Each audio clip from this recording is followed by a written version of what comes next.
Welcome back to Living Local. United States Navy Week will be in the Quad Cities this week, and today we have with us sailors from the USS Constitution, the world's oldest commissioned naval vessel still afloat.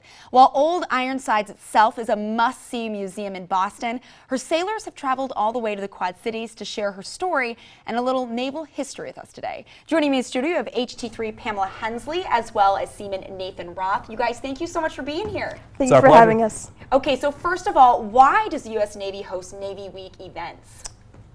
Well, as you can probably guess, there's not a huge naval presence in the Quad Cities.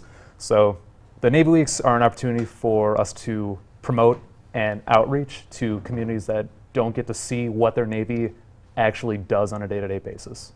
So it's our opportunity to promote our mission out to the public. Definitely. And Nathan, you have been in the Navy for about a year, and Pamela 2 years about. Okay, so what prompted you guys to want to join the Navy?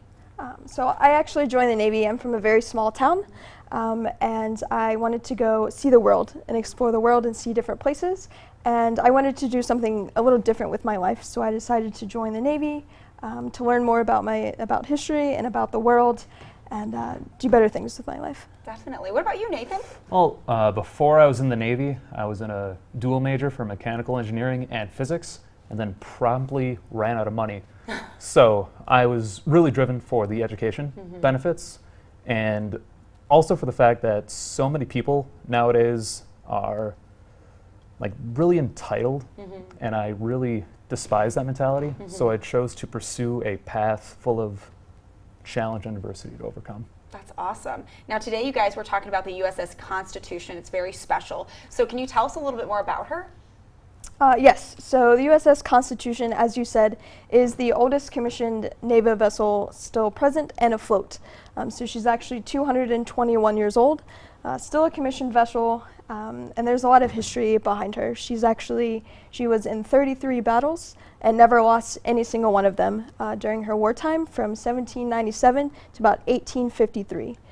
So as time has gone on, we've actually been able to continue to preserve her, and now our big mission is to promote, to tell a little bit about where we started, and why we have a Navy, to be able to tell people a little bit about our country and our history and heritage. Wow, that is incredible. Okay, so how do you guys go about preserving such a massive boat? We actually have a civilian sector attached to us. It's Naval History and Heritage Command Detachment Boston. There's a lot of civilian contractors that work with us. Specifically, there's people that know exactly the rigging, know everything about that, and there's a huge team that works with us, the sailors, coming together to preserve such a part of our history. Well, I think that's incredible that you guys have been able to preserve her for this long. That's significant. And we do want to point out, you guys are wearing some unique uniforms today, actually. So these obviously look a little bit different than the naval uniforms that people wear today. So tell us a little bit about them. All right, well, the uniforms that we wear today try to resemble, again, what they would have worn back in the War of 1812. So the first thing you notice is stuff like the neckerchief. So back in the day, sailors would have had long hair, unlike the close crop that we have today, and they would have it usually in a ponytail right up to their scalp with it slicked back with tar. So they would have their hair laying on the neckerchief to protect their shirt from getting dirty. And then these pants, which it's kind of hard to get an angle from, there we go. So the pants are actually made out of the same material that the sails would have been made out of. So when sailors would go up into the rigging, and let's say after a battle there were some holes blown in whatever sail, they could actually rip parts of their pants off and then make patchwork repairs on the sail, and then come back down with, uniform shorts. That's so resourceful. Oh my goodness. I was going to say the material looks kind of canvassy, pretty thick there. So you guys are sharing some history about the USS Constitution as it relates to the Navy. Why do you think it is so important for people to learn about the history behind the Navy? Well, there's a huge culture that goes into not only the United States Navy, but into the Marine Corps as well. And all of that history and culture began during the age of sail, and specifically with the 6 original frigates, and the last one remaining is USS Constitution. So being able to keep that history alive, and not only that, but promote it to the public, is a way to just preserve our identity in the world.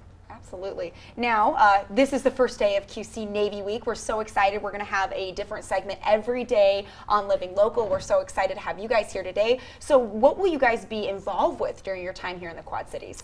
So we're doing a multiple of things while we're here. We're actually doing several color guards. We're actually going to be at the River Bandits baseball game this week. We were also doing local outreach with different like Boy Scout camps and camps in different places like that, to be able to reach out to the local public, the kids specifically, to teach them not only about the Navy and like what it was back then and what it is now. So be able to again tell those history and bring that alive to kids who may not know exactly what the Navy is or what the armed forces are in general, to be able to interact with them and let them know what we do and where our Navy and history comes from. Yeah, I think this is such a great opportunity. As you mentioned before, Nathan, we are landlocked here in the Midwest, and so we might not be able to see or understand exactly what our Navy actually does for our country. So it's incredibly important that you guys are here. What do you guys enjoy the most, or what excites you the most, I guess, about being part of QC Navy Week? This is actually my third Navy Week, so this is my third, and it's just interacting with the public, to be able to go up to someone or different places and different people and again tell them about that history and why the Navy exists and why we're here, and to be able to bring that to people that may know nothing about the armed forces or nothing about the Navy, and just see that light bulb go off in their head. Say, hey, you know, this is why we have our military, and this is why we have a Navy specifically.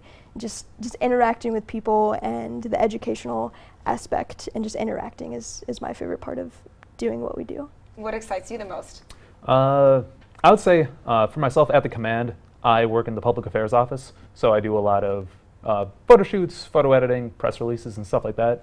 So going on Navy Weeks, I have the opportunity to get out into the world, take more dynamic shoots, and kind of like diversify my skill set while still like advancing and like being a part of the sailor lifestyle.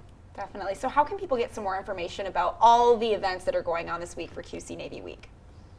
We can find all of us on social media on Facebook, Twitter, and Instagram for USS Constitution, and follow #NavyWeek. Awesome. Well, Nathan, Pamela, thank you guys so much for being here and for your service to our country. Thank you so much, ma'am. All right, for more information, you can email outreach@navy.mil. We'll also have those details posted on ourquadcities.com. More Living Local continues right after this break. Stay with us.